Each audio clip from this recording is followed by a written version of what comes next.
You're the best, Jenny.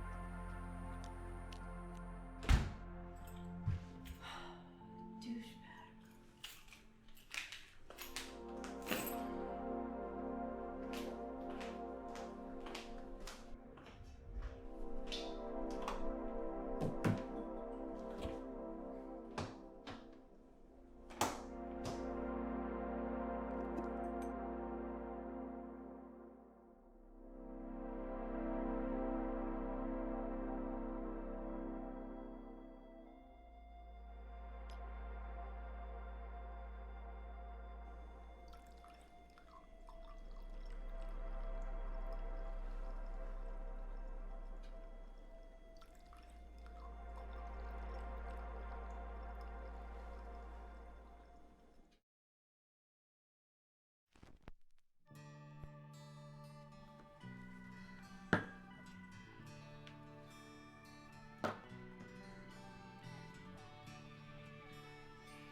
Hello?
Tom? You can't just barge yourself in here. Tell me what to do.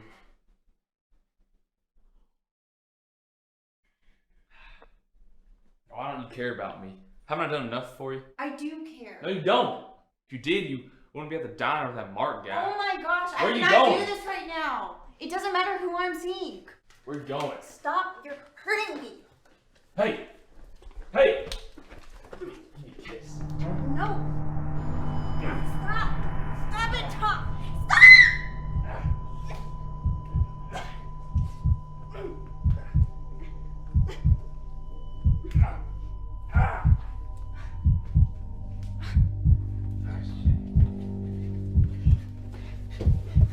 Jenny!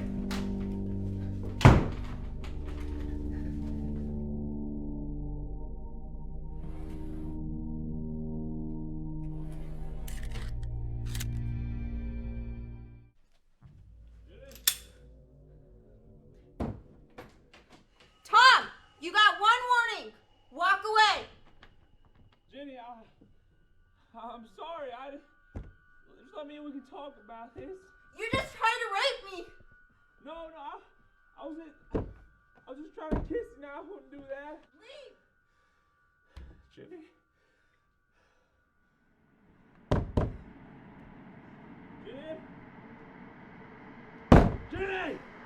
Open the damn door! I'm breaking down if you don't open it right now!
Hi, I'm Jeremy with the Austin Film Meet. This is Moranic Moments. I'm here with Matthew Paris.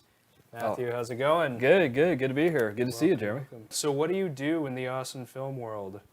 Austin Film World. Well, basically, I'm a writer and producer, and I just finished directing a short film called The Last Catch. It's my drama. It's my tearjerker. Very excited about that. We're in post-production right now. It's through Look Now Productions. And And it was shot here? It was shot here, yeah. Nice. We did a few scenes here, and then we shot most of it in San Marcos at this farmhouse in San Marcos. And yeah, it's my first time. It's my directing debut. It's my first time. So it was fun. It was stressful, though. Nice. Yeah. So, but I enjoy writing more. Writing is really my foray. I've been told I'm pretty good at it. So you've won a lot of awards for writing. Which ones have you won? I won a Platinum Remy Award from Houston, World Fest Houston. Won 4 Remy Awards, 2 Platinum, 2 Bronze, 2 California Film Awards from San Diego, and 2 Canadian Film Awards. Nice. Yeah, Excellence in Screenwriting and Best Foreign Film for Crisis, the Rising Star Award. From Canada. From Awesome. Yeah, it was fun, Vancouver. So, had a great time. I was there last March. So. In Texas, making foreign movies. Exactly, Yes. exactly. Yeah. But everything I write, it stays in Texas, especially Austin. Nice. Why do you flock more to writing than to directing? Well, you know, writing and directing are just two different beasts you got to tackle. You know, directing is more of in the moment. You got to make decisions there in front of everybody. A director pushes everything forward.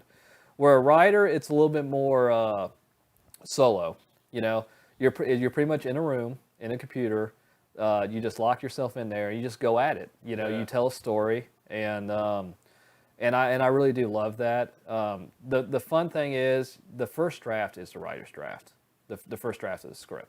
Right. And you know, you perfect that. I usually give myself about 24 hours when I'm done with the script. I look it over, make sure, you know, no typos or, you know, no grammar mistakes or anything like that. Yeah. And because you don't want to send it out to a production company in Austin and, you know, they feel like, oh, you know, this guy has typos, you know, he did bad proofreading or whatnot. You always got to be professional. But sometimes the typos can add some character. No kidding. Yeah, right. Don't do that, people. Yeah. Don't do that. Yeah. Please don't do that. Yeah. You always got to be professional. Do you have a writing routine, like a daily writing routine, or do you more just write when you have something to write? It's more I just write when I have something to write. You know, it's not like I get up in the morning and okay, I'm going to block out this time from 6 o'clock in the morning till about 9 o'clock in the morning. You know, it's more of okay, I feel like writing now. I'm going to go write some pages down. You know, and it's usually I don't write every day. I know a lot of professors, especially ones I had in college, because I minored in English at Texas Tech University, and a lot of my professors like, you know, you need to write every day. You need to do this and that and the other, and I was like, you know, I can't do that. I can't do that. I need to be motivated. You need to motivate yourself somehow. Yeah. You know, and it's not like I could just sit down and say, okay, what do I have? You know, because I've actually tried that. I've actually tried to sit down, you know, I'm maybe 15 pages into a script and I'm like, okay, what do I have? I don't have anything. And I'll sit there and look at a page for about 5 minutes and I know I can't come up with anything. So I go and just put it away for about maybe a day or two, go do something else, and then come back. And then there are days where I sit down and I'm like, I could pop out 10 pages. Yeah. I'd be like, okay, now it's flowing. So because writing is such a not really a torturous process because clearly you enjoy it. Absolutely, yeah. But because it's very much of a rolling ball of time and of time management, how do you just kind of push through that process? It's if I've come up with an idea and I really feel pretty good about it, and I sit down and I start on it, what really motivates to get me through it is like, okay, I need to finish it now. Yeah. But there are moments where I'll read over it again. Like I'll be maybe 15 or 20 pages and I'll read over it again. I'm like, I don't know, and And do those moments like make your heart sick, or are you just like, put in the hours, I'll make it work? Exactly. Yeah. Put in the hours, I'll make it work. I'll make it work somehow. I feel like it's easier to approach creative work when you're thinking of it more as like a problem to be solved than as like this expression of yourself, because that's putting so much pressure on yourself and on your limitations. Right. But if you're just like, I need to do this thing, we need to open up this clock, see what's wrong with it and fix it. That just makes it easier for me. And it sounds like you have the same sort of mindset. Would you agree with that? Absolutely, I do agree with that. Yeah. Absolutely, yeah. You put the nail right in the coffin. It's very much it's very much pretty much what you just said. I have to think about it, and I've come up with the idea, and I think it's a good idea. And because if I thought it was kind of a bad idea, or if I was struggling with it, or I made an outline in my mind, I would not do it. I would be like, I don't know if that's going to work, or maybe that could work somewhere else. But if the process from head to mouth or from head to fingers is kind of a long one. It's not very smooth, It is. Or whatever you want to do. It is. Well, it's like with The Last Catch. I had The Last Catch in my mind for about a year before I actually put it down on paper. Because What's it about? it's about a college baseball player who comes back to his small Texas town to make amends with his father, who's dying of cancer. And his father really kind of pushed him hard to succeed in baseball. He was one of those dads who really, just hammered his kid.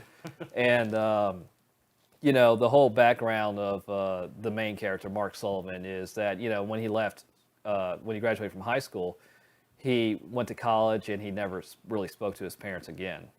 And then he finds out, my father's dying of cancer. I better go home. And I don't want to give too much away, but there's other factors in this, and why he came back, and What drove you to make it? I've been working in youth sports for the past 4 years now. I coach and I market, and there have been times, and I site coordinate the leagues, the baseball, sometime in football and soccer, and it was basically just the idea of you run into some parents who are really kind of like that. So it kind of came from that, really. But you find out later on in the movie, again, I don't want to give too much away, of why did the father really do it. Can you talk about Crisis? Yeah, let's talk about Crisis. I would love Yes. to talk about Crisis. Just what is it about, and what were the recent developments that happened with it? Well, Crisis is about a guy named Michael who's just really down on his luck. He's in his early 30s. He lives with his parents. He can't get a job. Has a college degree but cannot get a job, and doesn't know what to do, really. And he's thinking about committing suicide. So basically, he calls into his favorite radio station for help. And don't want to give too much away because we recently just sold the film to Shorts International. Nice, and it's going to be played. congrats. No, thank you. I appreciate it, man. It's awesome. Yeah. Cool. It's I never thought that was going to happen when I sat down and first wrote it. But we're playing in the Europe, Middle East, and Africa, over 3 continents, and North America, DirecTV, and AT&T Uverse. That's awesome. So we kind of touched on this a little bit, but just talk about what brought you to Austin, because you're from Houston, right? I am from Houston. Yeah. Always thought Austin was a great town. I knew there was a big film scene here, and media scene and commercials and stuff like that. I remember back in high school, I went to see with a bunch of my football buddies Varsity Blues that came out in 1999. I knew that was filmed in Austin. So, and I've always liked movies growing up. I always enjoyed going to see movies with friends and family, and had a good time there. And I always kind of wondered when I was a kid, I was like, how are these things made? Because that always kind of fascinated me. And now I know every process of how these things are made. So has it destroyed the illusion for you? Destroyed the magic? I have to be honest here, Jeremy, a little bit. Yes, a little bit. I agree. A little Glad bit. We can be honest about that. Yeah. No, it's a good question. As can all of you. Yes. Exactly. A little bit. Yeah. Because whenever I go see a movie now, it's in the back of my mind. I'm thinking, oh, I know how they did that. They set up here and sat. You know what I mean? It's a lot of that thinking now, and I kind of miss that. I kind of miss that wonderment of when you were a child going to see a movie with friends, and you're more sucked into the story. Right. You know what I mean? And what's going on. Now I'm just sort of thinking, okay, they did it like this. You know, I'm always thinking about that. You know? Yeah. So, the plus screen. Yeah, exactly. Can you you can't shut it off, I guess? Can you not shut it off? It's hard. I can shut it off during David Fincher films. Oh yeah. He's my favorite director. Oh, nice. So I think the guy is just brilliant. What do you look for in a collaborator? Passion. Do they have a passion for this? How do you keep your own passion up during the entire phase of a film project? It's just really believing in it. You know, believing that it can reach a very broad audience, and it will, and people will like it, and people will enjoy it. And that's really all I've been looking for while doing this is, you know, no matter with writing, no matter when I send a script out to production companies, no matter if we get the film made and it's done and it's in the can and it's ready to be shown, my biggest thing is I hope people like it. And that's it, really, you know. How do you, was my thing. How do you balance professional gigs and personal passion projects? It's that's hard. That's hard. It's a you know, it's sort of kind of playing the politics game a little bit. You know, it's well, I want to do this, but you got to do this first for me. You know what I mean? How important is it for independent artists to generate their own material? Oh, it's extremely important. Extremely important. Yeah, you know. So we're running out of time, but just to ask, is there anybody we should look out for? Are there any people you really, really like who just need more promotion? Absolutely. Look Now Productions is always doing great stuff. I've been with them for over a year and a half, and they're always doing stuff. Carlos Emilio, Samuel French, these guys are all great. And Robert Shoemaker, Gray Ellis. Gray Ellis directed Crisis, actually. Cool. And he's just a great director. Marion Yeager for My Productions. Thank you so much. Thank you so much. This Jeremy. was awesome. Where can we find you on the internet? I have an IMDb page, Matthew Paris. Just you can see me there. I'm on Facebook. You can reach me over there. So awesome. Absolutely. All right. My name is Jeremy. For Moranic Moments and Austin Film Meets, you know where to find me.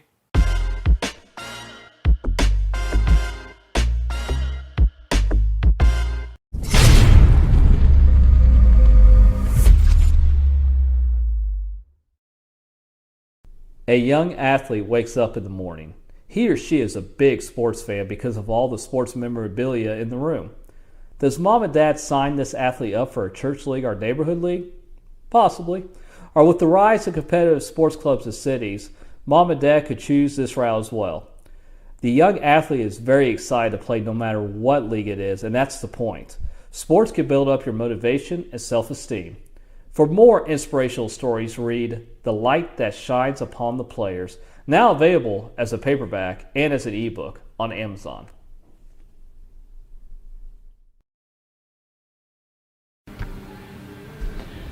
What's your name? Matthew Paris. What are you doing here? What's your purpose? My purpose is I'm going to talk about the short films, Crisis, Last Catch, My Mother's Eyes, and The Eyes on Me. And I'm going to talk about the writing process, and I'm going to talk about the development and how we got distributed and all that fun stuff. It's going to be great. So you think you're somebody, huh? I think so. I think we're all somebody, right?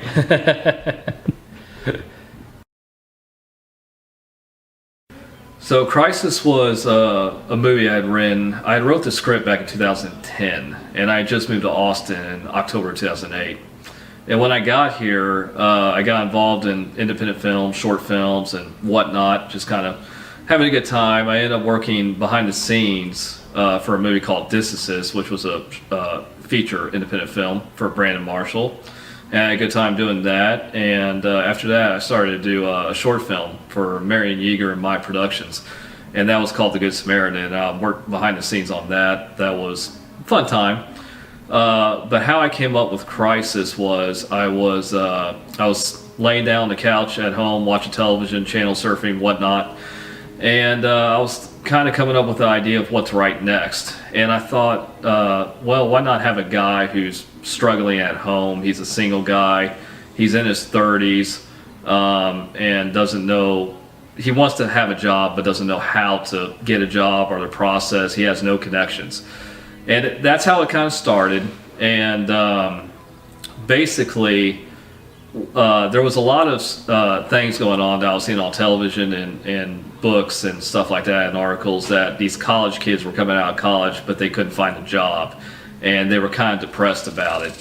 And I was reading articles about this, and unless a lot of them too would go on and work for their parents or work for their dad if they own the company, but there are some kids that just don't have that luxury, so they would be struggling to find a job. So that's where it started. So I wrote a few pages of that, and then it became something more of, what if this guy was suicidal? Because the suicide rate is very high. And but I had to find a way to, why was he so suicidal? What was the problem there? So I remember writing a few pages of that and writing scenes of him and his parents. This is the first draft of the script. Him and his parents kind of saying, look, you need to find a job. We can't support you. You're living off us. Why don't you act like a man? Go find a job. And he would say, well, I'm trying. That was the original opening scene of the movie, where he would go downstairs for breakfast. He was living at home. He was probably in his early 30s. And that's how it started. So basically, you have a guy who's everybody in the world, including his friends and his parents, are telling him, you got to stop being lazy, which really he's not being lazy. He's really trying to find a job, but he doesn't know, nobody will take him on. So I needed another angle to it where he needs to talk to somebody, because I think we all need to talk to somebody, especially nowadays. We all need someone in our corner. So I remember working, at the time I was working for Round Rock Express Baseball, and I remember coming home from the ballpark, and I was driving back to Houston, I was driving back to Houston, and this was like around midnight. I left the ballpark because I think we had a game or some sort of special event, and I remember driving home on 71, total darkness of this highway, and just driving home, and I was listening to the radio, and I was listening to Delilah. Now, if you don't know Delilah, she's kind of like the Dr. Phil of radio. She has people call in, people ask her about the problems. Do you have any advice for me? And I kind of thought, okay, that's what happens. He calls into his favorite radio station for help. So he ends up talking to this woman on the radio and says, look, I'm trying to find a job. I don't know what to do. I just need somebody to talk to. And basically, he just needs someone to understand him. So at that time, I had written the scenes of the parents. I had written a scene at the diner where he's talking to his buddies, his old high school buddies, and they're all doing very successful, and he's not. And they're kind of giving him crap about it, not knowing that the guy is suicidal. And then kind of went from there. And then I brought in the angle of the radio station. He calls into the radio station. So I wrote the first draft, I think in 2010, and it was just kind of sitting there. I had finished a short film. Now what happened was I was in talks to do a movie in New Orleans, a horror movie in New Orleans, that ended up falling through, like a lot of projects do. And basically, I had hooked up with this producer, Carlos from Looking Out Productions. And after that movie fell through, he kind of asked me, he goes, do you have anything for me? And I said, yeah, I have this script called Crisis, and it's just kind of sitting there. Do you want to read it? He said, yeah, send it over. So I sent him the script. I sent him the first draft of the script, and he read it. And within a day, I'll never forget this. He texted me back the next day. It said, and there was one word. He said, "Wow." And then he was like, "We have to meet. We have to meet now. I love the script. Let's talk about this." So I go and meet him for lunch, and he basically said, okay, when do you want to shoot? Which never happens. You know, usually this whole thing is a process. You go through pre-production, you go through production, you go through post-production. So he was just basically like, yeah, what days do you want to shoot? I thought, okay. Because I thought, driving to the restaurant, I thought he was going to be like, all right, here are my notes, which came later because I had to do a second and third draft. But he said, you know, when you want to shoot, and later on, once we started the development process, he gave me some notes. He wanted to set it on Halloween night, which I thought was fine. And we made it a little bit more of a thriller, where the first draft was a little bit more of a talkie movie with a guy who just needed help. We made him a little bit more of a thriller. We made him a little bit more of a almost crazy, kind of a crazy guy, and who kind of stalks the radio station a little bit, and kind of stalks the woman at the radio station. So yeah, I mean that's how one script goes from one place and ends up to a whole nother place. So I did a couple more drafts. We were casting the movie. We had looked at a few actors for the role. The main role of Michael, the guy's name was Michael in Crisis.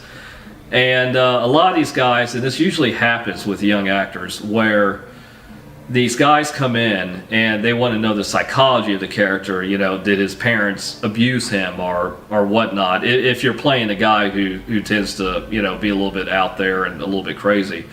And so all those guys, I would talk to these guys, and those guys just didn't fit the bill. And I got an email from this actor named Ken Stahl, who said, you know, I really want to play this role. I want to play the role of Michael in your movie. And he was going through saying, you know, I have a college degree, and, you know, I'm working this job, and I don't like it very much. It's not very good pay, and so I know how this guy feels. And I said, great. And I remember going to Carlos, the producer, thinking, okay, this is the guy. This guy truly gets it. He's not talking about the psychology of another person and you know, why is this, what makes this guy tick. He's just a guy who, you know, felt like he's in trouble and he wants more in life and he doesn't know how to get it, which is what the character I wrote in Crisis was like.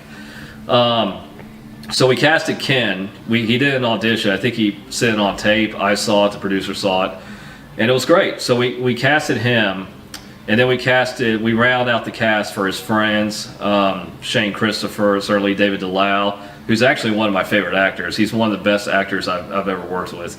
He's a really, really good actor, and he's gone on to do some great things. I think he was in The Purge, the television show The Purge, and I think he was in Better Call Saul. And so yeah, Laura Ritz was another one. So they were all great. And so we shot the movie. We shot in and around Austin. We shot at a coffee shop in East Austin. That was a lot of fun. The owner was great. We did have about, I think, 4 days of shooting. I have to search my files again because we shot in 2011. So I think we had 4 days of shooting.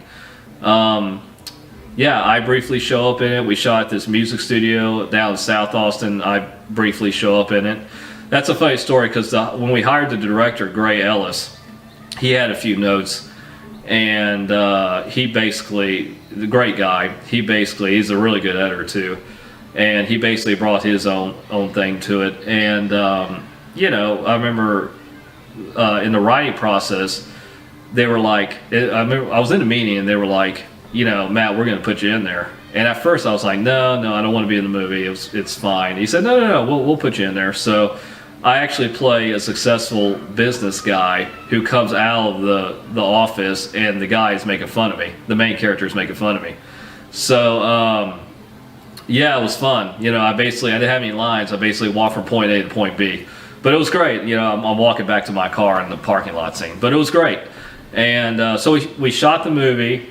We had one moment where we were shooting at a studio, and we were shooting so late the guy wanted to go home, and we were in the parking lot, and we were like, yeah, we have a few more shots here, man, we can't go home. So I honestly think the guy was a young guy, so I honestly think he wanted to shut it down early and go out and party, but that's just me. So we had a few more shots, and we were going to shoot the ending, and we had to shoot the ending there. The problem was I kept on delaying it, telling them just give me 10, 15 more minutes, then we'll be out here. Now, that 10, 15 minutes went to 20 minutes, and then went to 25 minutes, and I could tell the guy was getting angry. So he basically kicked us out of the studio parking lot, and because he had to close the gate. And we've pretty much filmed it what you call guerrilla style, which means you film at a location with no permits, or you don't have really any permission to be there. But we had to do it because we had to finish the movie. We were on a tight deadline. So we had gone to this parking lot at this middle school, and there was nobody around, and this was like in the dead of night. You know, we had like a bunch of crew members out there, you know, the actors are out there, and we had Ken out there, we had Sky Dabney out there. So basically how we cheated it was we just kept all the shots tight on their face, you know, from the chest to the head, and then we did close-ups, just extreme close-ups. That's how we did it. We actually there was one truck that was parked there, and the windows were dark and tinted, and we were kind of like, what's going on here? So one of the crew members walked up to the truck, and then the truck started and backed up and left. So I'm still trying to figure out what was going on there. I don't know what was going on there, so I'll just leave it at that. So, but anyways, we finished the movie, and everything was great. I remember I said, look, if a police officer comes by or anything like that, we're all film students. The producer is the film professor, and this is student film.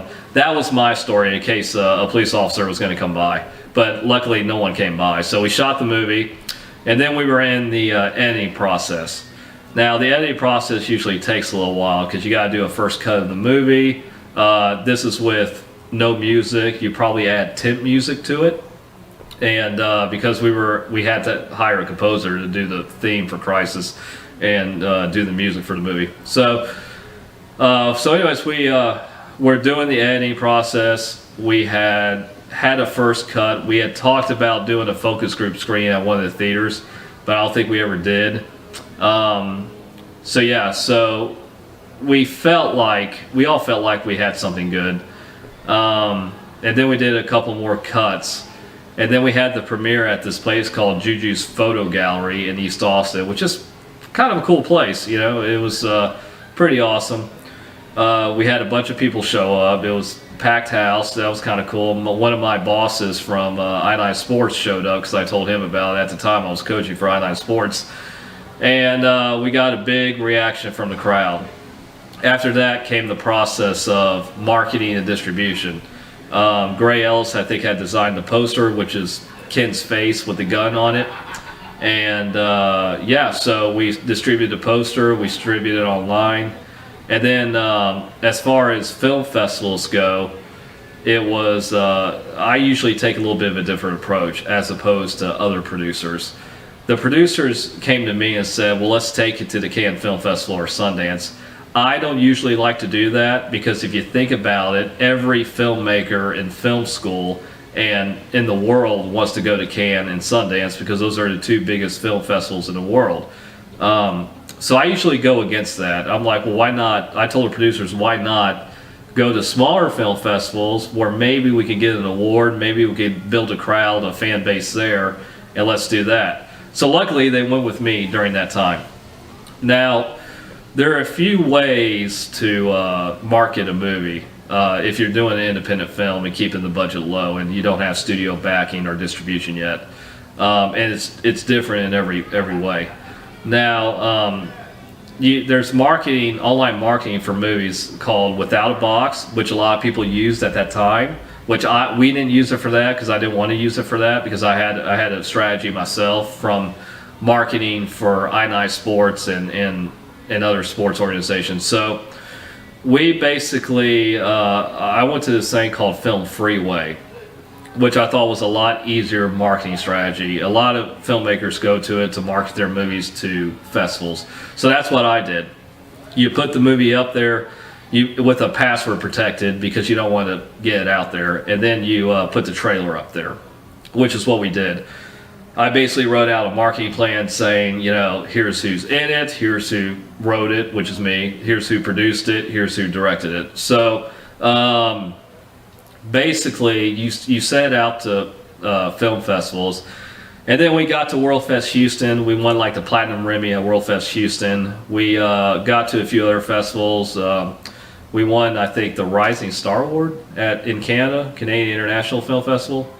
And then I think, no, actually, no, I'm sorry. That was the Royal Reel Award. We won the Rising Star Award, I think, for The Last Catch, which I'll get to. But we started winning these awards, and then I thought to myself, okay, now we could try to go to distribution companies to sell the movie.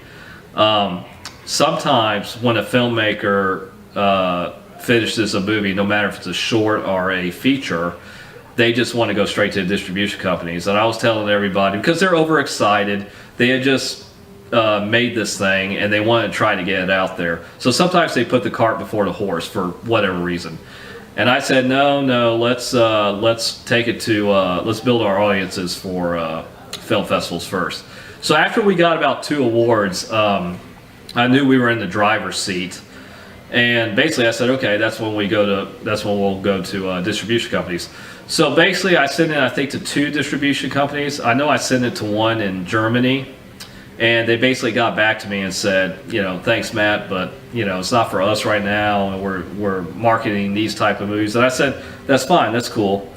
And then I sent it off to Shorts International. I sent them the movie, I sent them the trailer. At that time, the trailer was just released on YouTube. So I had shared that on social media pages, and now was kind of building word and saying, okay, what is this, and stuff like that. So, so after the festivals, after Film Freeway, I sent it to a few distribution companies. It was pretty much a no, which it didn't bother me because there's so many distribution outlets now for short films, no matter if it's airlines, no matter if it's streaming services, no matter if it's Amazon, no matter if it's Hulu. And there's a bunch, and that's another thing too that independent producers have to realize. Sometimes they're like, well, I want to get my movie to a movie theater, or I want to get my movie on Netflix. You don't really need to. It's a win if you get your movie just out there somehow, and even if you get paid for streaming services, that's a win. It's not out there with the in the movie theaters playing next to Transformers, but it's a win. And I explain to people all the time, you don't need a grand slam out of the gate. You could always have a few base hits. And I think that's what we did with this movie.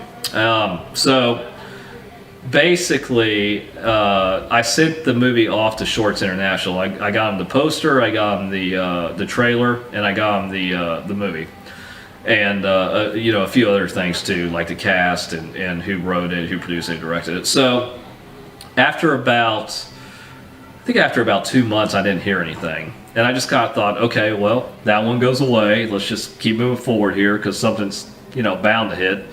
And right when I said that, I think the very next day or in the next 2 days, I got an email from this woman who's one of the executives over at Shorts International in Los Angeles, from Jenny. Her name is Jenny Hayton. And I remember in the email she said, I saw your movie last night. I love the movie. I would like to buy it. And I was like, okay, great. So she sent us the contract. I looked over the contract. I had my lawyers look over the contract. The producers looked over the contract. And everything looked good. So we signed the rights away to them. They said, here's what we want to do with the movie. We want to put it on television. We want to put it on DirecTV and AT&T Uverse. And it was a great relationship. Jenny's a wonderful woman. And I loved talking to her. I have never met her in person. I never went out to LA and met her in person, but I talked to her a bunch on the phone and over emails and stuff, so it's always fun. And so their strategy was, we're going to put it on television, DirecTV and AT&T Uverse. And I said, that's great. And they said, we're going to have it play over 3 continents, including the United States. So it's going to be Europe, Middle East, Africa, and the United States. We thought that's great. So after about because they needed the music rights too, so we had to get our composer to sign off on the music rights for the film, and the whole thing just became a big process that took maybe another 2 months. So once we signed the deal and everything looked good, and we got paid our little money, which is always nice. We sent the film to them in a drop link, and we asked them. They said, when is the movie going to premiere? And they said, well, it's going to premiere on this day. So It was great. The funny thing is, they had like a midnight premiere for the movie because it was a thriller, and they sent it to the rating company, the ratings board, and they gave it a I think it was like 17 plus, which is basically rated R because it is a dark movie for short films. So excuse me. So yeah, so we sent the film. They premiered it on, I don't remember the dates, but they premiered it at like midnight. And then I think they had another showing of it like at 3 a.m. And I was thinking, everybody's going to be asleep here. So like nobody's going to see it. But yeah, but it played pretty well. You know, played a lot at night, 7 o'clock, the 8 o'clock crowd, because usually after about 6, they explained this to us, Jenny explained this to us, is that after about 6, 7 o'clock and later on in the night, you'll get the older audience that like horror movies, that are horror fans. So that was their strategy. We're going to play it like at 10 o'clock at night. And that's what they did. I think they barely played it throughout the day, but a few times throughout the day, like around 2 o'clock, 3 o'clock, but a lot of times it was at night. And yeah, it was great. So we did that. We were all having a good time, and that's the story of Crisis. It was a good movie.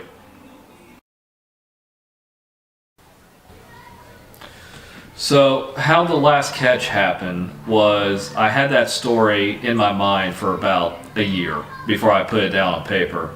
And after the success of Crisis and we sold the movie and everything was great with that, I remember I sat at the home of the producer. We were in the back porch having cigars, and he was like, "Do you have anything else that I could possibly produce?" And I said, "Yeah, I kind of have this thing, but I haven't put it down on paper yet, and it's very different than Crisis. It's about sports. It's kind of an inspirational movie."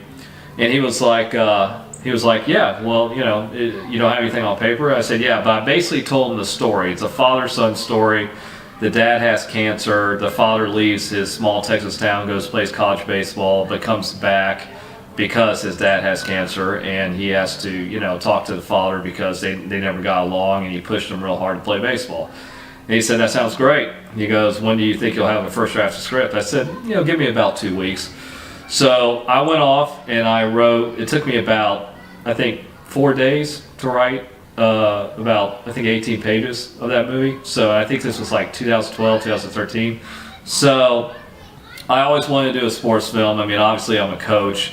When you're a coach, you deal with a lot of personality types. You deal with, fathers who push their kids real hard to play a sport, or more fathers who want their kids to have fun, but you'll see some of those hardcore dads.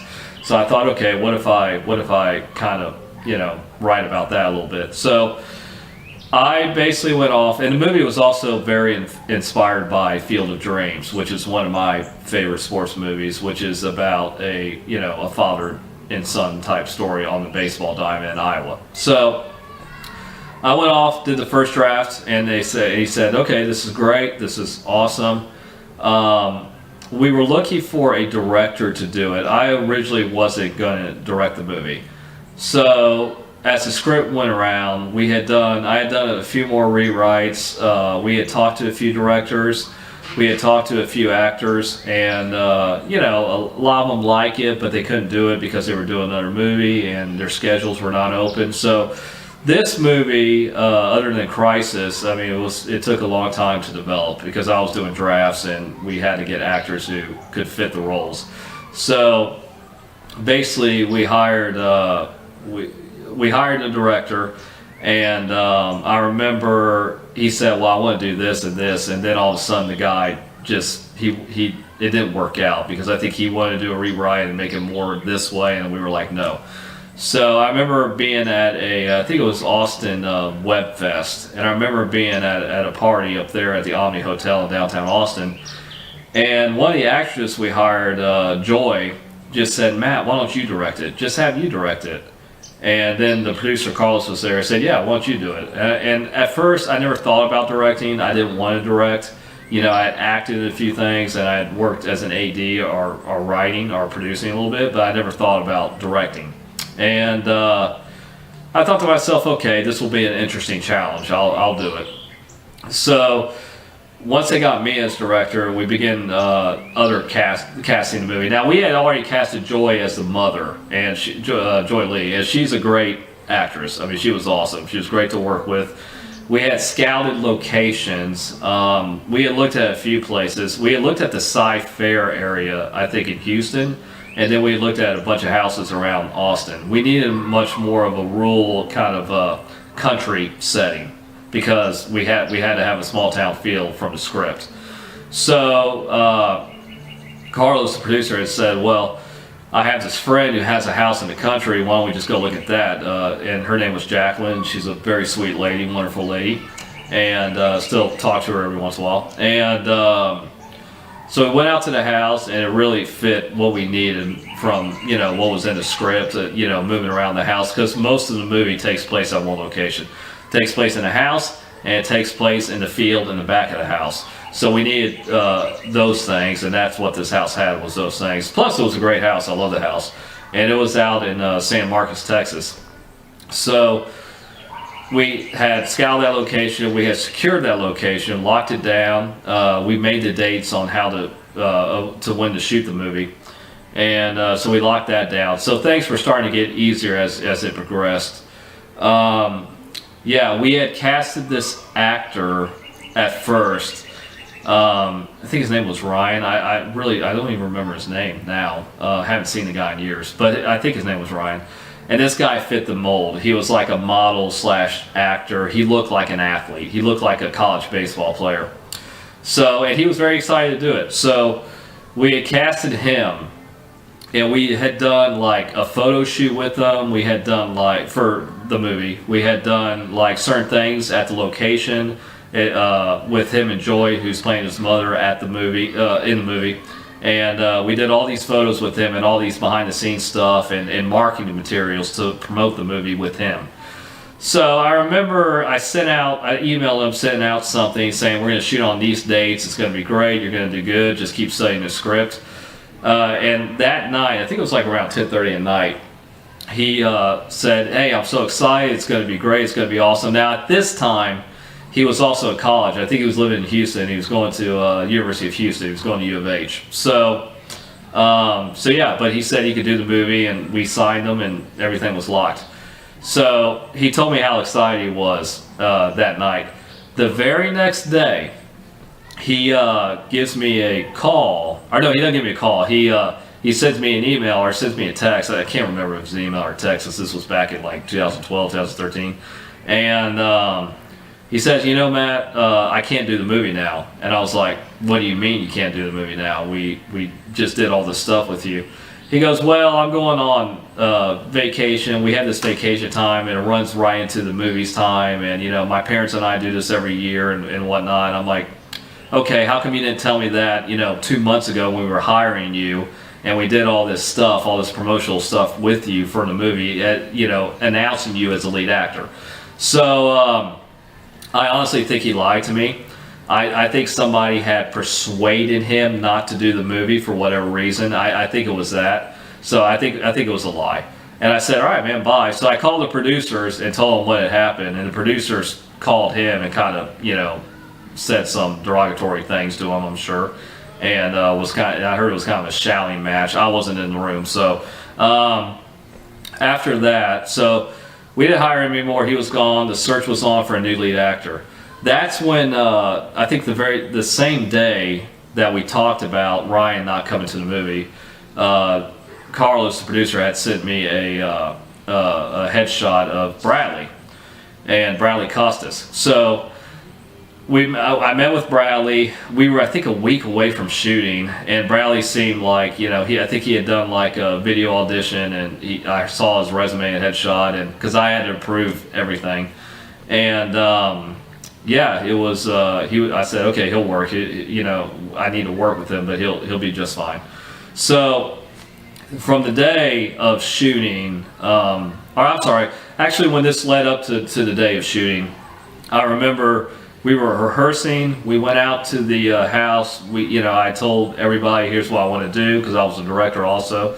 I want these shots. I want that shot. We're going to shoot this on this day. So basically, I wanted a 4-day shoot. basically we were going to do everything in the house on day one. We were going to, we're going to do everything in the main master kitchen and bedroom on day one. We were going to do everything in the hallway on day two, and then day three, day four, we were going to move outside. We were going to do all every in the front of the house, the front yard of the house. We're going to do on day three, and then do the ending, the catch on day four. That was my original plan to shoot the movie. So as I was making the shot list and stuff like that, I went to the producers. The producers were like, no, we can't go out there for that long. I want 2 days. And I said, well, what do you mean?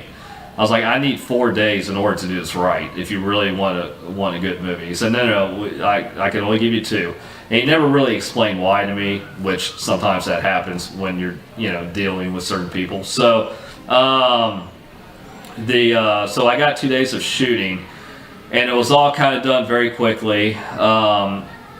The opening scene is when they're driving down a long road in the countryside. It's one big master shot, and then I was kind of fought on that a little bit, and they said, well, why don't we do a shot like this? My original opening script was it was one big master, and you tracked the car, and the car was coming towards the camera, and then you cut away to them pulling into the house to the front yard. How you see it in the movie is we actually had the DP and a few other crew members, camera guy, inside the car as they were driving. And then, we had shots outside, a couple of actors inside the car, and then we cut to them coming to the camera, and then them pulling into the driveway. But it originally was just a master shot of them just driving towards the camera and pulling into the driveway, which is fine. It's always, I agree to it because you always need you need ideas for the editing process and post-production. So I was fine with that, and it turned out well. I think it turned out well. So so after that, we had 2 days worth of shooting. So basically, you have to do everything in the house, and then you have to do everything outside within those 2 days. So what should have taken 4 days, you have to narrow down 2 days, which means you don't have a whole lot of setups that you need to do. And not only that, you're kind of cut and pressed for times on budget and hours. So this was a real learning experience as far as directing goes. I mean, it can be pretty stressful. So anyways, we did everything in the house. We had one shot where, the son has to be angry at the father when he comes into the bedroom. So because the guy's dying of cancer, and then we build to, okay, I forgive you for pushing me so hard. I understand why you pushed me so hard to be really not only a great baseball player, but to really learn about life, because in life you get knocked down, but you have to get back up, and just move forward. So there was a big speech with that, and he had to be really emotional stuff. Now, Bradley, I think, originally came from theater. I think this was one of his first movies, so we really had to work with him on it. And there were a couple of times where we did I think 7 or 8 takes where he had to enter the room, and he was kind of playing it wrong. And I thought, no, do this. It's more of an angry thing instead of a sad thing, which I think he was playing very sad. And then finally he was kind of getting with the rhythm. But and I love Bradley. I think Bradley's great. I think he's a great actor. He's just, there are times where he goes really, he's very demonstrative. He's very loud. He has a lot of energy, which is good. But sometimes somebody needs to tell him to bring it back down a little bit. So, but yeah, no, it was great. He did a great job. So I remember we were setting up outside to shoot the ending, and we were doing the catch. And basically what had happened was Bradley's not really a baseball player. He's a swimmer. He had grown up swimming. So I had to really coach him on, and a lot of us had to really coach him on how to actually throw a baseball and throw it pretty well and make it seem like he was a college player. So it took a little time, but he finally started to come around. He did a great job. So we wrapped the movie. Everything was great. Jackie, the owner of the house, Jackie, was great. And we wrapped the movie. So as we were going into post-production, we had edited the movie. We had temp music. Ray Ellis, who directed Crisis, was also our editor on The Last Catch.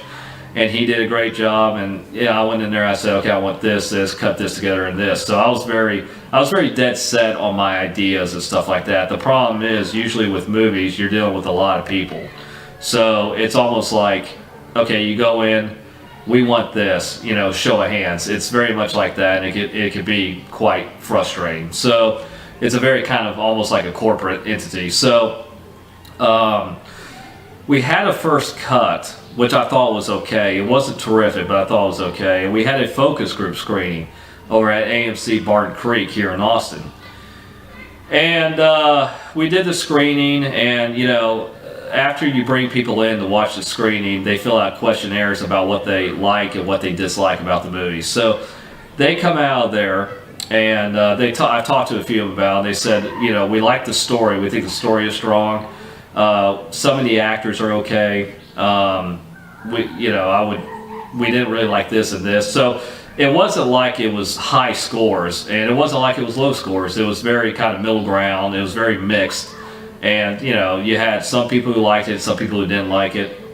And you're just kind of like, okay, well, that's fine.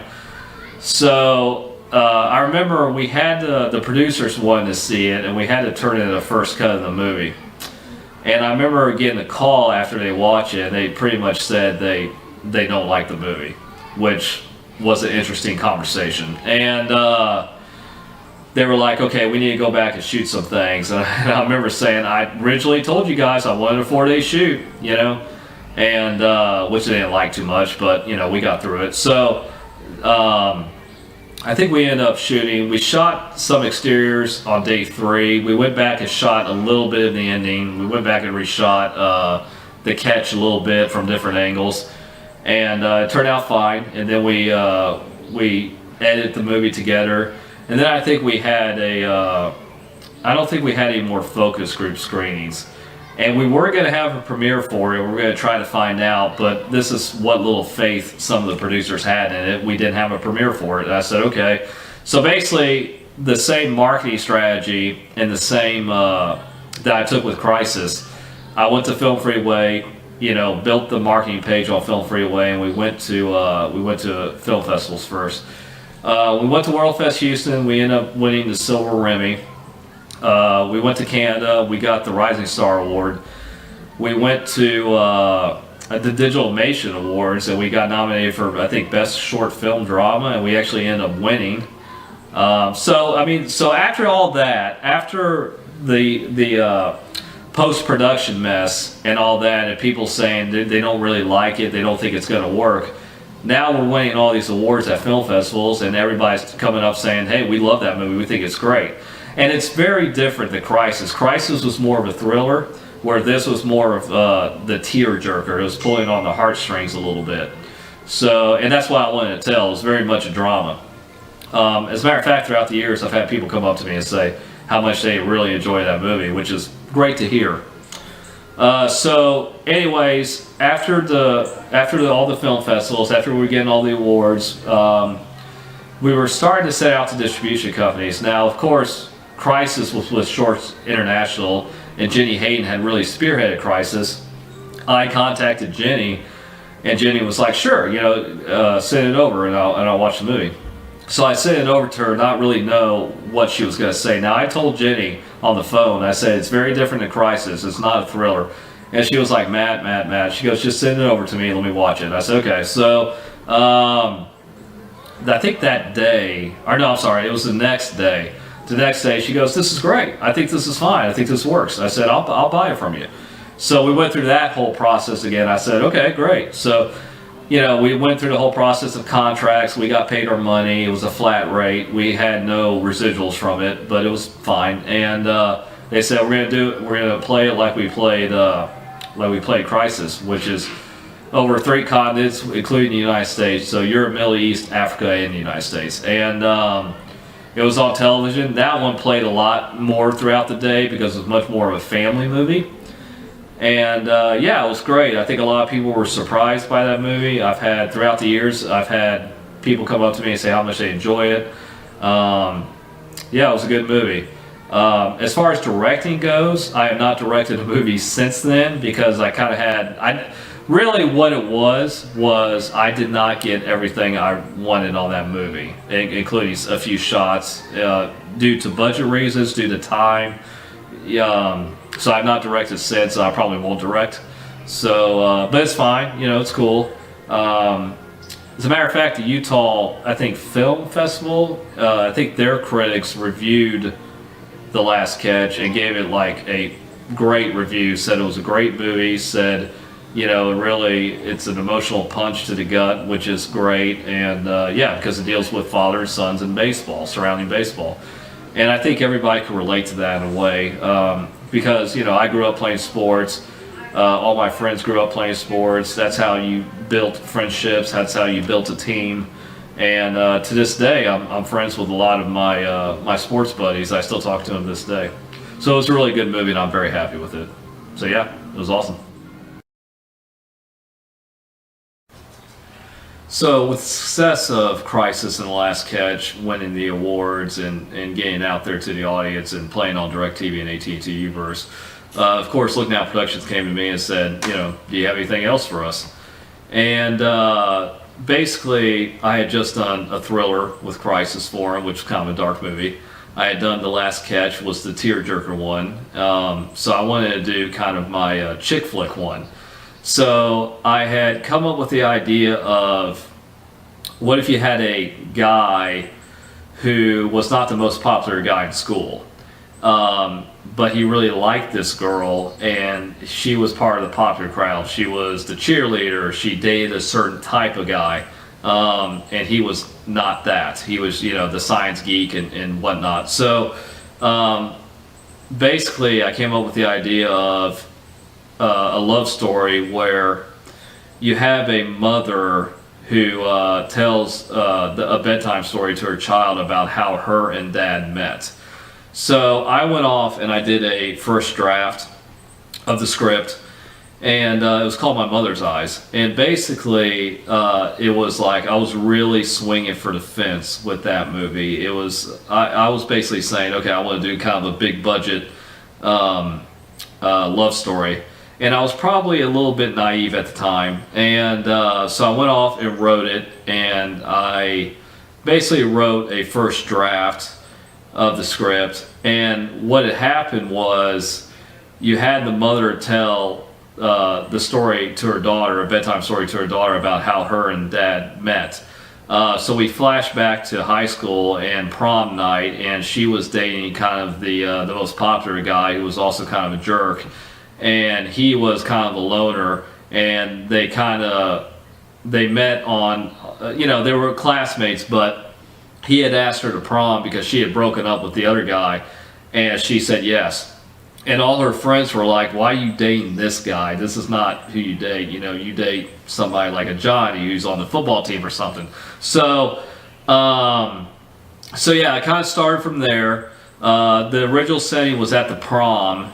And what had happened was one of the main characters, who was the bad guy, the antagonist of the story, was her ex-boyfriend, and he kind of always made fun of him and patronized him.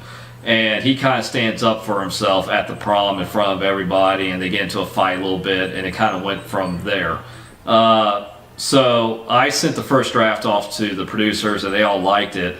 However, they said, okay, this is too much of a budget. We can't get to a school. We can't set dress the gym and stuff like that to do it. And we can't have tuxedos and stuff like that. He didn't quite say it like that, but I knew where he was going. So basically, it was just a big budget. We couldn't do it. Now, I kind of knew that at the time. And so like any type of rewrite on a script, you have to sometimes cave in for budget in order to film stuff and do stuff and just, manage the money a little bit. So what had happened was, I did another rewrite, and then I had done another rewrite. And basically, it went from the prom to a house party to them meeting at their favorite restaurant for a location to kind of hang out. It went from being a prom date to having a first date with this guy that she doesn't usually date. The main character doesn't usually date. So And then went there, and then I did a couple more drafts, and we were starting to look at actors and actresses and stuff like that. What had happened was the producers were kind of like, well, I want to do it like this.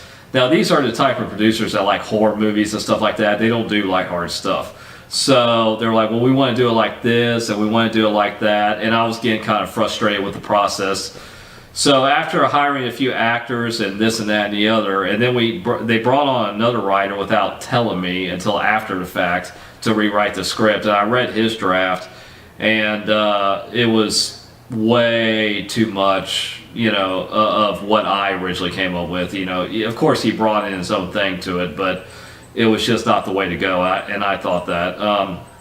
And of course I very nicely said this to the producers, and he got upset, and then of course the writer found out that I didn't like it, so of course he got upset, so everything was kind of in the crossfires a little bit. So I did a couple more drafts of the script, and I basically quit in pre-production. I remember getting a call when I was out hanging out with a buddy of mine, and one of the producers said, well, I hear you want to quit the movie now. And he was like, why? And I said, well, look, and at this time, I had sent my original draft of My Mother's Eyes to the California Film Awards for literature, and I got an award for it. So, and I explained this. I said, look, I feel like there's too many cooks in the kitchen here that want to make it this, where I'm meant to make it this way. And he understood, and he was like, okay. So they kind of still had me around for a little bit. And then we hired a director, Denise Bradley, who I absolutely love. Her boyfriend was doing the sound mixing for My Mother's Eyes, Gary Robert Delgado. Denise, I don't think had ever directed before. She had been an actress, and so she wanted to direct the movie. She asked the producers about it and stuff like that. And of course they asked me, and I thought it was okay. I said, no, it's fine. And so that movie was just a pain for me, and because they changed so much of the script around. Everybody did. Once Denise came on board to direct it, she did a rewrite, I think, of the script. A lot of it was, I think it was set at a house party, but then a lot of it was also set at the school too, and it was just, it was not originally what I wanted to do, the vision for what I had and the point I was trying to come across with that movie. As a matter of fact, I remember the original, I had a meeting with one of the producers, and it was kind of a heated meeting, and I said, look, it's not going to go anywhere without me. It's not going to go to television. It's not, I said, the best thing it's going to go is probably YouTube. And of course he got mad. And so Denise was hired, the crew was crewing up, they had shot a teaser trailer. I had written like a little teaser trailer for it. They did do that. They shot that, which is what I wanted. So they filmed the ad of my script for the teaser trailer, and I think it's pretty cool. I think you can find it on YouTube, My Mother's Eyes. And so they went off and did the movie. After pre-production, I really wasn't that involved, because I pretty much said, guys, I'm out here, because the script changed so much. So I did go to set for one day and just kind of looked around, and it was I was like, all right. And then I left. I remember one of the producers called me and said, well, I heard you were down there for one day. I said, yeah, I was there. He said, well, what'd you think? And I said, it's okay. And he was like, well, what does that mean, Matt? And I'm like, well, I think everything's going too quick. I think they're not doing enough takes. They're not doing enough setups. They're not doing enough angles. And I said, that's what I think. And he was just like, okay. So they shot the movie, and I was pretty much done with it. And I think they had done post-production on it. They did send me a screener to the movie, and I watched it.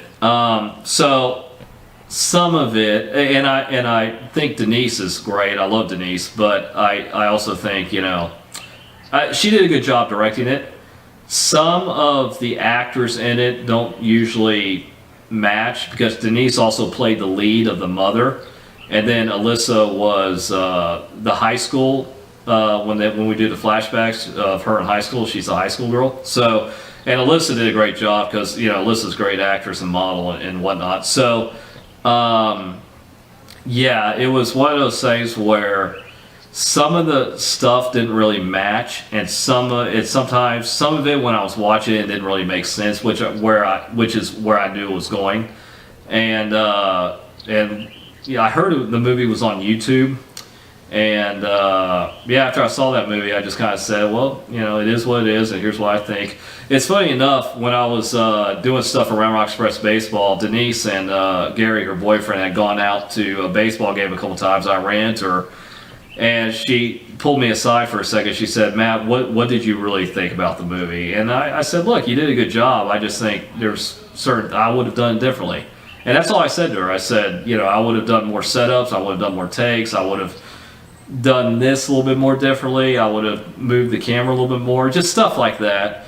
And she understood. She was cool. And, you know, we're still friends to this day. And it's just another way to look at it. But, yeah, that was kind of the movie that I lost a little bit. And I think you can find the movie on YouTube, actually, My Mother's Eyes. So, and I think they only gave me story by credit, which is fine. So, but that movie really didn't go anywhere as far as distribution or whatnot. I think it just kind of went to YouTube, and you know, I quit, you know, pre-production, and then I had done a couple more drafts, and then, you know, I really wasn't involved in the filmmaking of it. So I kind of look at that one as the one that got away from me. But, you know, these things happen. You know, writers come on board, especially in Hollywood. It's standard practice if you write a script on spec, and now if you don't know what spec is, it's writing a script on speculation, meaning that nobody hired you to write it, you just sat down and came up with the story yourself, and then you give it to a production company that might like it, and they usually say, well, we like it, we'll pay you this much for it, but we want to take it to our development department.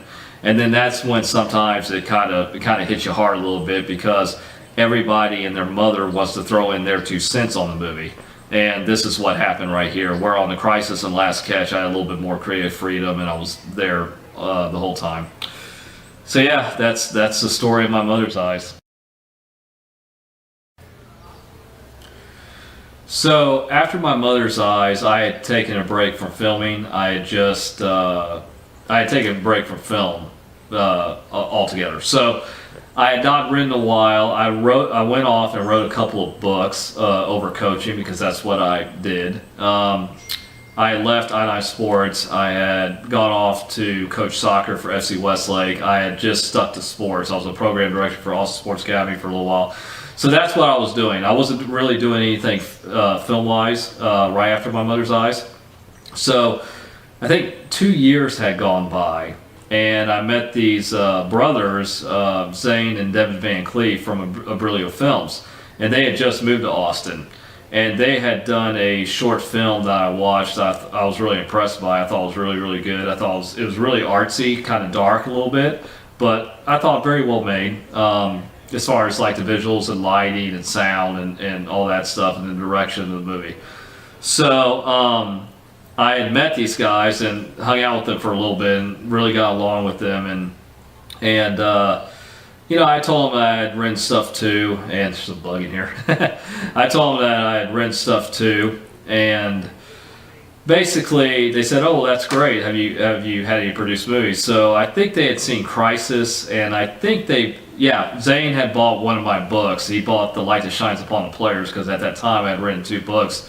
One over coaching and one over athletics and sports.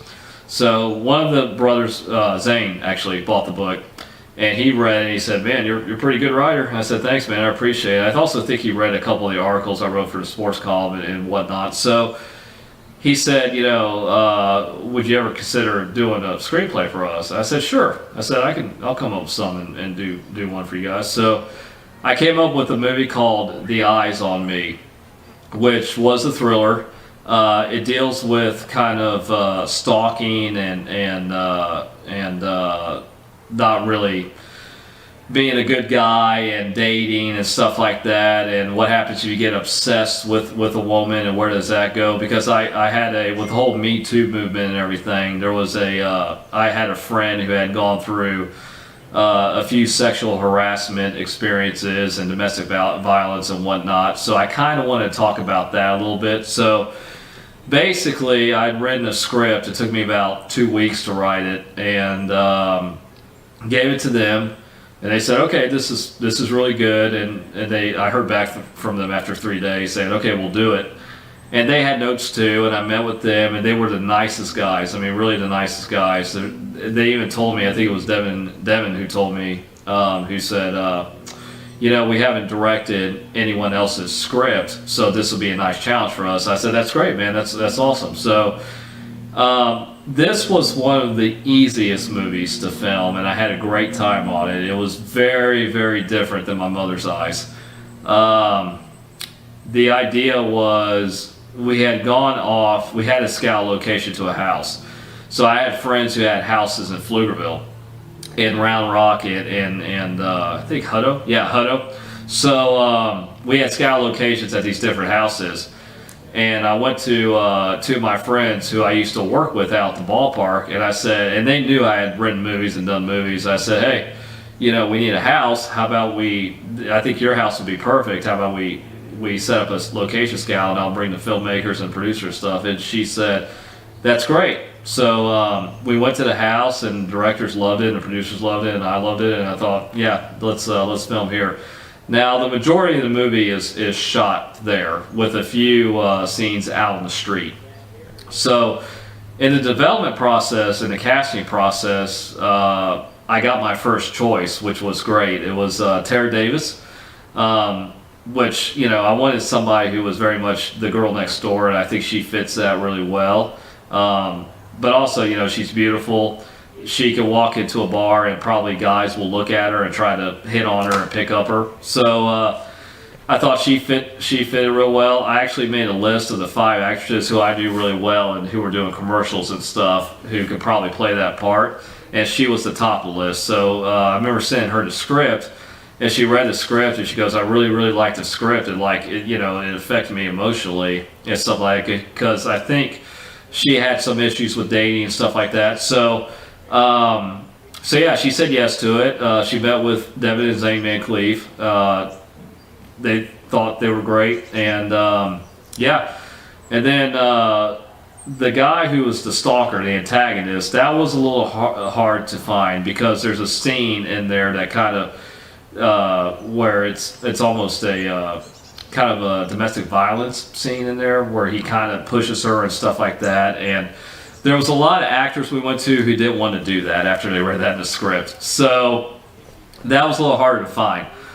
But anyways, we ended up casting Brandon Box for it. He was great. We met, I think it was Devin and I met him at a barbecue joint here in Austin, and we had some delicious barbecue, and we talked him through the script and said, this is why this guy is doing this, and this, that, and the other. And we gave him kind of a background. I had written kind of a background information on his character.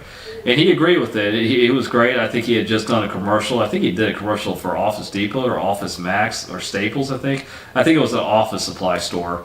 And he was telling us about it. And I had kind of known him. He was a coach too, and he's an athletic guy. So I had kind of known him from way back when. Not really realized he was acting. And I found out he was an actor later after seeing his headshot is real and stuff like that. So he was willing to do it. He said yes. I think he was a little nervous but we had talked him through it, and he said yes. And yeah, we went out to the house, got there early morning. It was originally, I think it was an 8-page script. So originally I talked to the Van Cleef brothers and said we could probably do this in 2 days and just do this, this, this, and this, and they agreed with me. And the call time, we were out of the house early in the morning. The crew was there. We had blacked out some of the house because we shot during the day and it was supposed to be night, so we had to black out some of the windows. And I know the owners of the house, Marilyn Silva and Ron Silva, had a great time, just kind of because this is the first time they had a film at their house, so I think they were really, really excited about it and really, really looking forward to it. And they were great to kind of listen there, and they talked to the actors, and all the actors were great to them. So the interesting thing was, I think Tara had something to do later that night, and then it fell through. And then I remember midday, after filming a lot of stuff in the house, I said, well, why don't we try to get it all done in one day? Which is what we did, which is unheard of. So we had a nice little 17-hour day I mean, we shot well into the night when the sun went down, so it was great. The funny thing was, Devin and Zane came up to me and said, well, we want to put you in the movie, kind of like a crisis deal. And my original draft was I wasn't in the movie. There was a guy who dropped her off, and then she went into the house, but the guy was kind of a douchebag. But the thing is, how I wrote it was you never saw the guy. She just kind of exited the car, and we followed her all the way into the house. And you could tell, and it comes through Tara's performance, that she did a great job. That the date didn't go very well. So they said, well, Matt, why don't you play the douchebag? And I was like, well, I don't know. And they're like, no, why don't you be the guy that plays the douchebag that drops her off, and then you hit on her, and then we see you. And I said, okay, well, that'd be fun. So it was a lot of fun to do that scene. As a matter of fact, Devin and Zane came to me as we were about to shoot the scene, and I was kind of in my, slacks and a button-down shirt and khakis and everything. And Zane came up to me and said, Matt, look, he goes, I know you're a running guy. You like to be exercise and be physically fit. How do you feel if you were smoking inside the car? And I was like, well, I'm not a big smoker, man. I don't smoke like anything, really. I might have a cigar if one night if I'm out hanging out. And I said, but I'm not a smoker. And he goes, no, I know, but I think it will fit your character well. It will add to the douchebag, being a douchebag. And I was like, so finally, after a little bit of talking, I caved in and I said, sure. So, but that was fun. We shot the scene. We did it in about 2 takes. But a funny story is, we shot the scene of me pulling up to the front of the house. And then we shot my side profile, which is where I lean out the window and as she's walking by, and I hit on her. I make a pass at her. And I think the line was, "You're the best, Jenny," which is in the movie. So the main character's name is Jenny. So I remember the first take we did my profile. We shot the part where we roll up. We did the scene where she gets out of the car, Tara gets out of the car. And then we did a shot of me saying, "You're the best, Jenny." Well, on the first take, I had the cigarette in my mouth. I see her walking, and I'm like, "You're the best, Jenny." So I'm coughing a little bit, and it got a huge laugh from the directors and the producers and the crew and everybody who was there who was filming that. So. And then, of course, the second and third take, I did much better. It was much more clearer. So that's my little acting story, my one-line story. Yeah, it was a lot of fun to do. Very different than My Mother's Eyes. Everybody was great on that movie. We got through it. Once we got to post-production, we had made the poster before we actually started shooting, and it was great. And then we put the poster on IMDb. We made a trailer. The trailer was released on Vimeo. We shared it on social media sites, and people started to see it. We did have a small little focus group screen with me. I think Devin was there, and I think Brandon was there, and the 2 lead actors there. Brandon and Tara were there. And it was a packed house, and we showed it to a bunch of our friends at AMC Barton Creek Movie Theater. And it was. Everybody came out. They said it was great. They said we think it's really, really good. They said it's dark here and there, but it's pretty good. After that, we had sent it off to film festivals. We won some awards from it, and we actually got reviewed in UK Film magazine, I think, and it was a pretty good review, mixed review. And then we got reviewed again in another critics magazine, and his was very mixed. I think he thought, this could have been done better and that could have been done better. And then I took it to Jenny. I took it back to Jenny, and I hadn't talked to Jenny Hayden in a while. Now, she, of course, was our distributor on Christ's Last Catch. And then she got back to me. She goes, Matt, with everything that's going on with, we're looking for more lighthearted stuff. That's what she told me.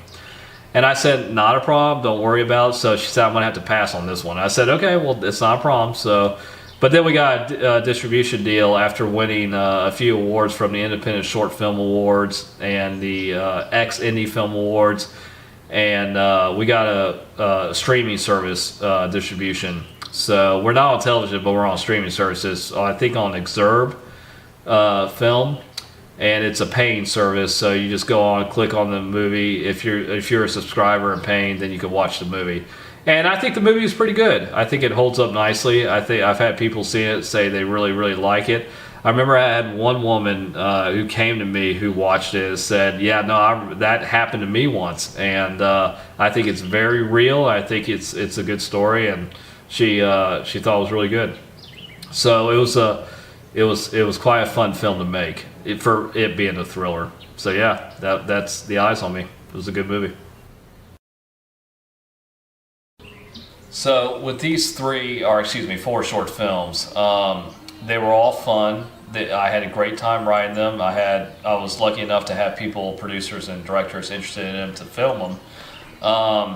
They're all unique. They're all very different. One was a thriller. One was a chick flick. One was a tearjerker. And then I went back to the thriller genre with The Eyes on Me. The best advice I can say for any aspiring writer is, no matter if it's screenplays or books or anything like that, is you just write, man. You keep doing it. Some people set aside a time, 1 to 4, to do it. Some people just do it on random. Sometimes I'm like that. I remember I had a college professor at Texas Tech who was like, "Well, you have to write every day." And I was like, "Yeah, but I mean, I don't know if I can write every day," because the reality of it is sometimes writers have what you call writer's block, which is they'll sit in front of a computer or a screen and just they can't come up with anything. And I've had those days.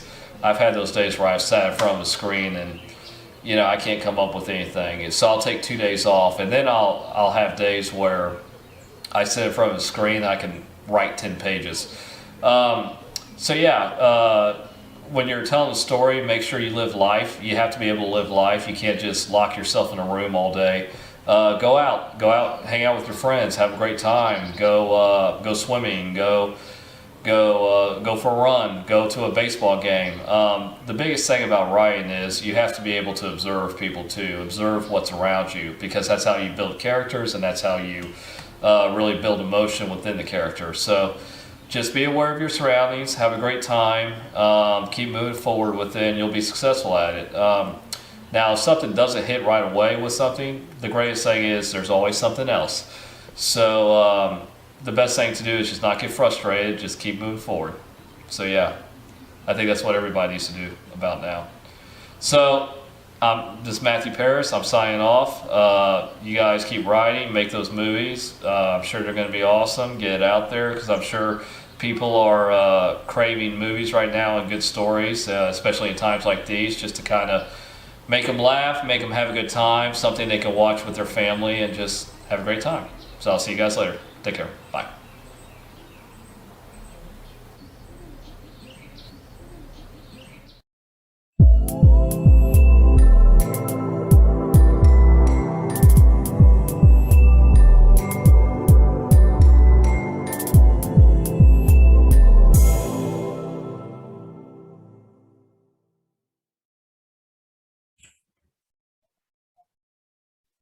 Hello and welcome to this UK Film Review filmmaker interview. I am joined by filmmaker Matthew Paris. Matthew, how are you?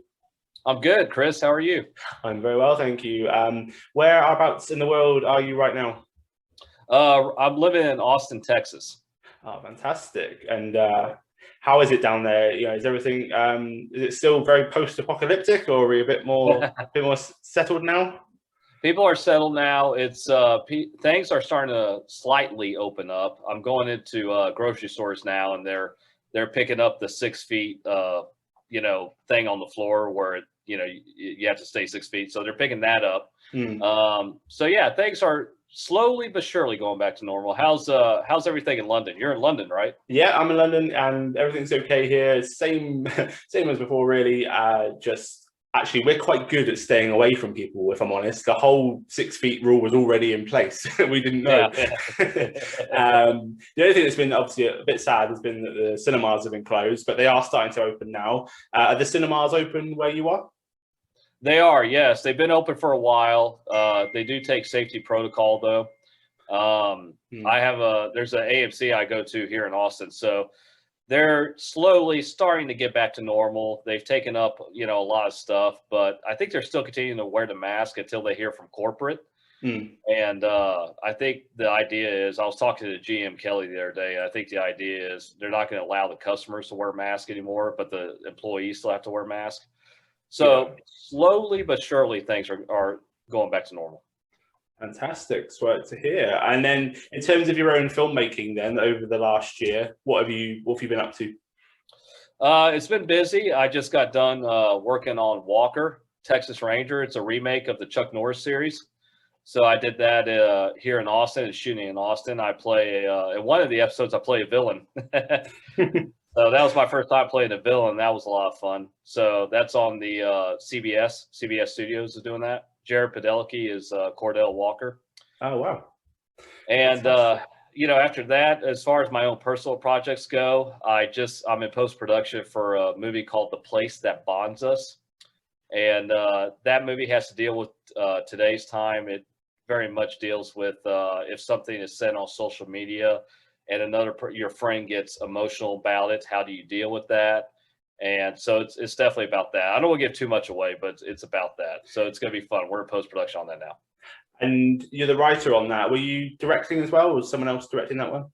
No, a filmmaker buddy of mine from New York who runs, I think he started a production company called Anson Enterprises, Scott Anson. He directed the film. I usually don't direct too much. I like to write it out, and I really like producing. And so we shot here in Austin. We used a friend of mine's house in Hutto, Texas, and we shot that. We shot it over the course of 3 days, and we're just in post-production right now. Fantastic. And that was during the pandemic, was it? During the lockdowns and things?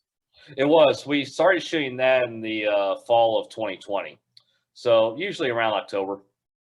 Okay, fantastic. And then previously, before then, you've obviously, as you mentioned yourself, you don't always direct. You're the writer, but often you're not taking the director's chair. So films like The Last Catch, Mother's Eyes, Eyes on Me. I've managed to watch The Eyes on Me. You weren't the director on that one either. Again, it was writing, yeah? Yes, that is correct. Where did the story for that come from? Well, that's for The Eyes on Me, I've had, with the whole Me Too movement and everything, I've had friends who, women friends who've come to me and say, oh yeah, this happened to me and that happened to me. And I never knew about that. So, it's a little shocking at times. And of course you get a little upset, because you want to do something about it to stop all that. But how it really came about was I have a very close friend in Austin. She got harassed by a guy one time.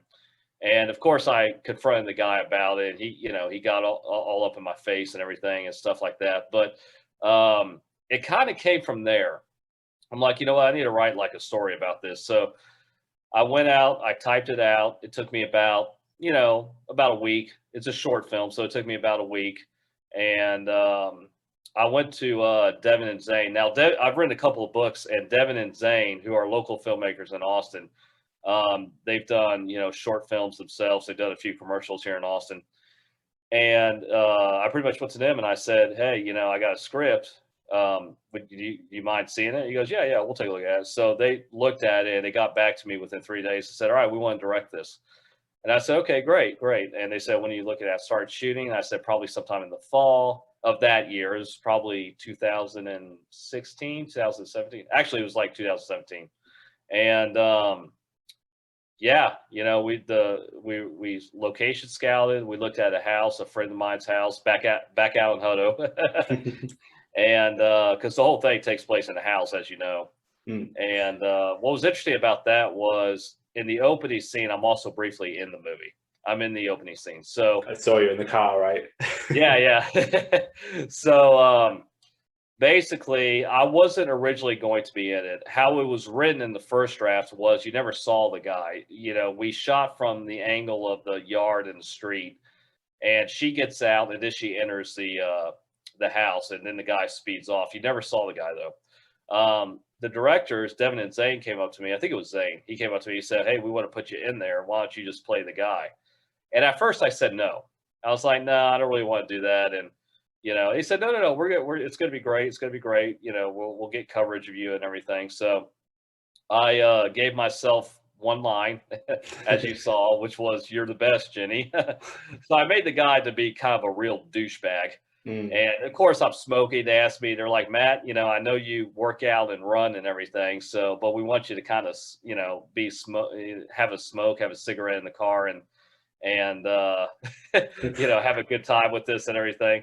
So, which segues me to my the next funny story, which was the first take when I pulled up.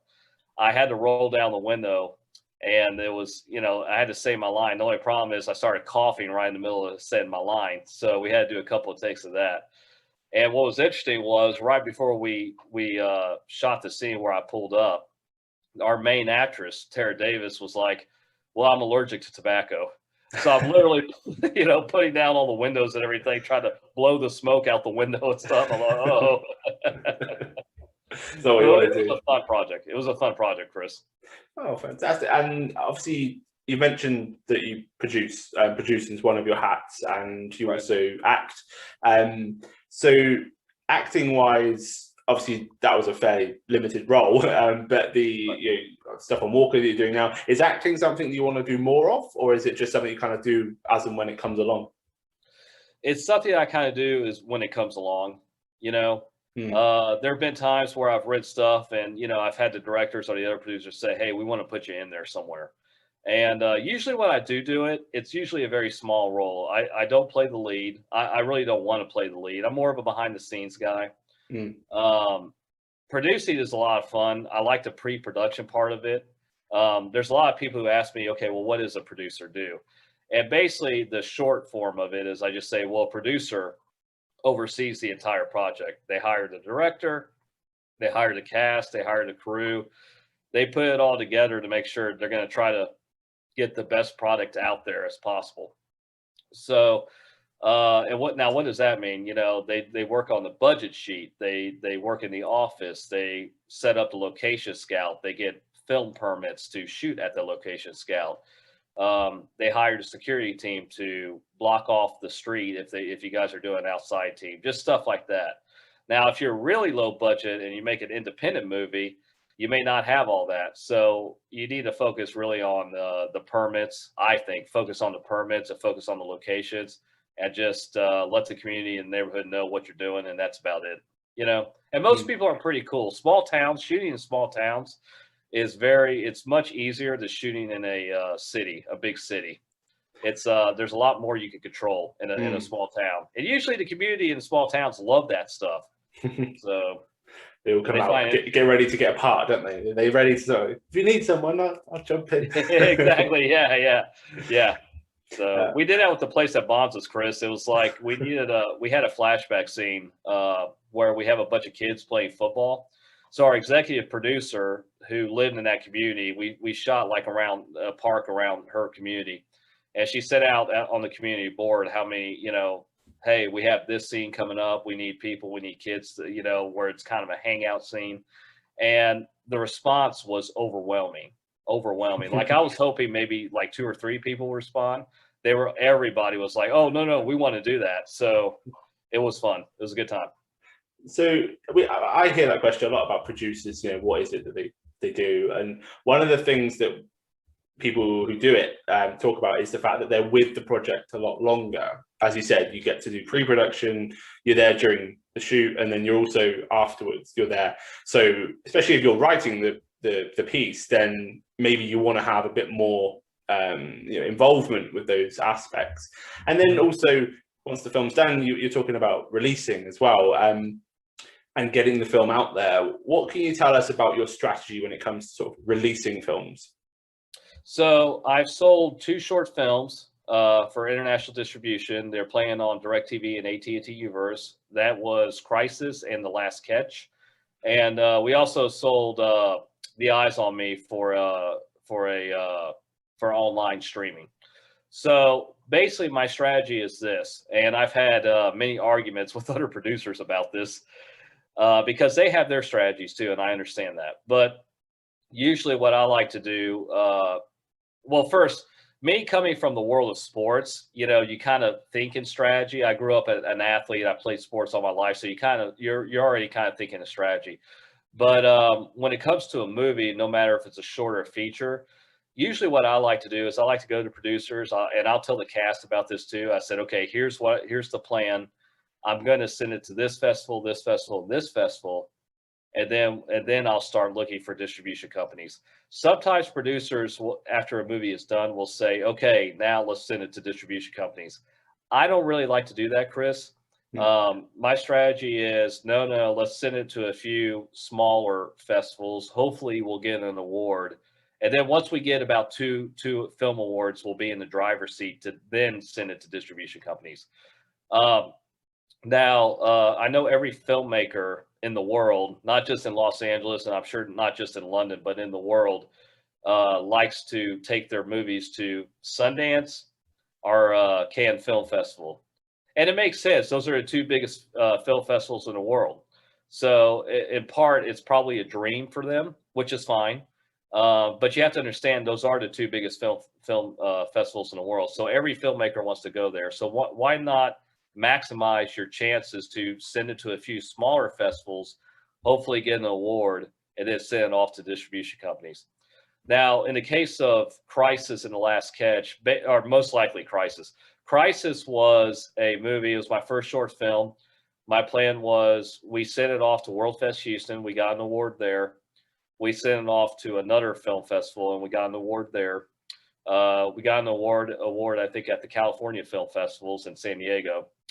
And I said, okay, now we're in the driver's seat to really send this out to a distribution company. I sent it to a distribution company actually in Germany, and they got back to me and said, thank you very much, but it's not for us. I said, okay. I sent it to Shorts International in Los Angeles, and they have a major headquarters in London too, which is great. I think a gentleman named Carter Smith, I think, runs it. So so I sent it off to them. Like a month went by, Chris, and I didn't hear anything. So I kind of thought, all right, that deal's done. And then lo and behold, I spoke too early. I got a email 2 days later from one of the executives over there who said, I saw your movie. I really enjoyed it. We would like to buy it, and here's the contract. And now that goes through a whole jumping hoops and a roller coaster ride in itself, because you have to have lawyers look at it. You have to make sure everything's okay before you actually sign anything. And then of course they need the file for the movie, so I sent it to them and the trailer and everything like that. But it was great. It was great, and they said, we're going to play it in Europe, Middle East, Africa, and the United States. And we're going to play it on DirecTV and AT&T Universe on the Shorts HD network. And do you get any kind of feedback from them in terms of once the film's over there and they're showing it? Do they keep you updated in terms of who's watching it and how many views it's got, or not really? Not really. No. I mean, we have to find that out ourselves. We'll go online and they have the TV, what's playing and what's not playing. We'll see it and stuff like that. Crisis actually premiered in the middle of the night. It premiered at midnight at 3:15. I thought, okay, that's great. Everybody's going to be asleep. But I understand why they did that, Chris. It's a little bit of a darker movie. So they marketed how the darker thriller films usually play late at night. And then the more family-oriented films usually play around 6 o'clock to 7 o'clock time slot. Yeah. That's what they told us. Yeah. Someone's awake though, at that time. Someone's always awake watching films. Yeah. Don't be worried too much about that. Come back from the bars, Chris, then they're going to watch it. So obviously you've already mentioned festivals then. When you're looking to submit a film to a festival, what's the kind of criteria that you have for whether or not it's worth your submission? Well, sometimes you have to go off your gut instinct. So if the reason basically what I like to do is in post-production, once the movie is finished, once the sound mixing is done, once everything is done, I usually like to screen the movie and watch it by myself. I don't want anybody around me. I don't want the cast or anything like that around me, because here's why. If you screen the movie and you watch it for the first time with other people around, usually people like to pass judgment. We should have held on this shot a little longer, or we should have cut that out, or we should have trimmed that and stuff like that. So usually I watch it by myself, and then after I'm done watching it, I'll figure, okay, here's what we got. Here's what I think we have. Here's the festivals I think it could work best at. I've never had one where I said, I need to send this to Sundance or Cannes. I just felt like, nah, because they're looking for something that really, blows people's minds, and they're probably looking for a name in the movie, because those festivals got so big now. Mm-hmm. So usually what I like to do is to send out to smaller festivals like World Fest Houston and stuff like that. But usually I'll watch the movie by myself and be like, okay, here's what I think we have. And then we'll just, we'll schedule a focus group screening at one of the theaters, at one of my buddies' theaters, or we'll schedule a screening for the cast and crew and just kind of hear their opinion.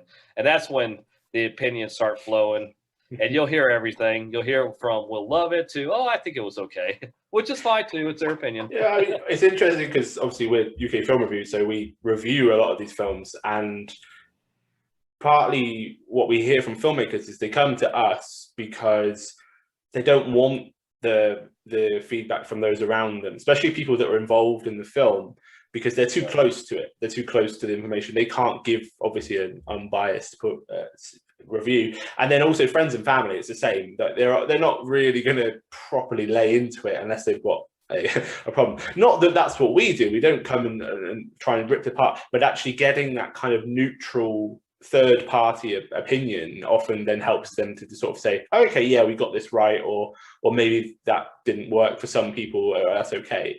Do you seek out reviews? Do you get reviews for your films? I do, yeah. I just, I love the critics' opinions, even when they're bad. Critics are there for a reason. So, and sometimes I do like hearing opinions where maybe they saw something that I didn't see. Or sometimes it's fun to really hear people's opinions about, here's what I think the movie is, and stuff like that, which I like. I enjoy. I mean, it could be something totally surprising where, like, I wrote the thing and I never saw it like that. But it's 100%. We see this all the time, even amongst my writers. I'll see two very experienced film critics can watch the same film and get very different things from it, because as much as what you intended is there, but what they bring with it, their baggage and their own emotions, that it plays out. And that's why it's art, I guess, because people interpret it in all these different ways. And yeah, I think it's fantastic. And obviously you've got an absolute sort of list of films that are out and about.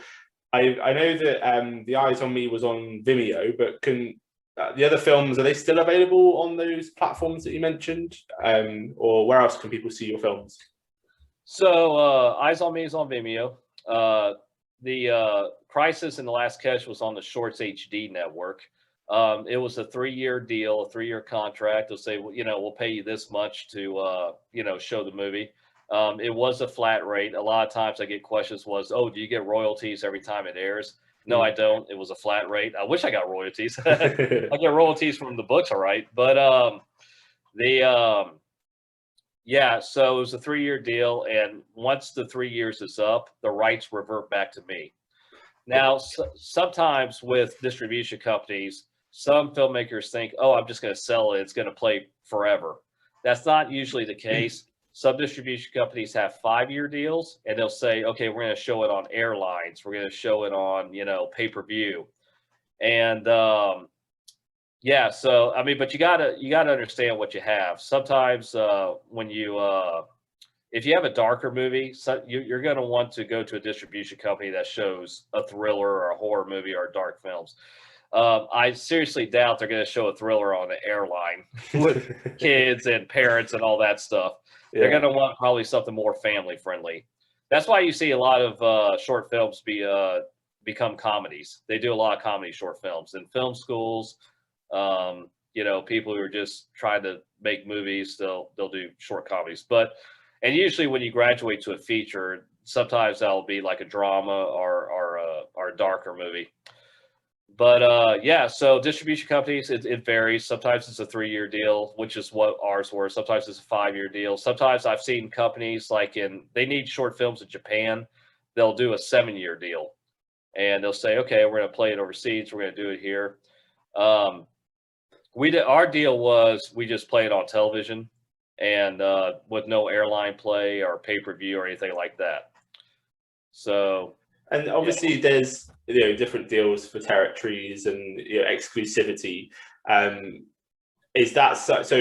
Have you, when you've accepted the fee, often is it that it's more attractive because they've got more rights? I'm assuming because they have more control over what they can and can't do with it. Is that fair to say? That is fair to say. That's absolutely right, Chris. Yeah. So yeah, obviously the other options are out there, aren't there? So you can get non-exclusive deals, and you can feel free to sell your film elsewhere, but often it's going to then limit what you get paid, and as you say, the control. So obviously, it's really fascinating, Matthew. Obviously, I love talking about this stuff. Hopefully, the sort of listeners and the viewers have found it useful. What's next for you? What have you got your sights set on next? Well, right now, we're in post-production for The Place That Bonds Us. And, of course, I got my list of film festivals I'm going to send to that. And, of course, distribution companies I'm going to send to that. Jenny Hayden, who was who spearheaded Crisis and The Last Catch, I already talked to her. She broke away from Shorts International now. So she went off and she's doing her own thing. And she told me, she goes, well, I really don't do short films anymore. But if you have a television series, I'll be happy to look at that. But so right now we're in post on The Place That Bonds Us. We're working on cutting the trailer. We're working on the poster. And then after that, I'm writing a script for a miniseries, a 4-episode miniseries, 30 minutes. It's called Honor Among Friends. And it's about a group of friends who grew up together, and they go back to their small town they grew up in, and they haven't seen each other in years. They've all, they went to college. Some of them went to college, got degrees, entered the workforce, some of them got married. So they all come back together, and they all grew up best friends. What happens is they come back together for a certain reason, which I don't want to say what it is, but it's kind of one of the friends has a problem, like a real serious problem.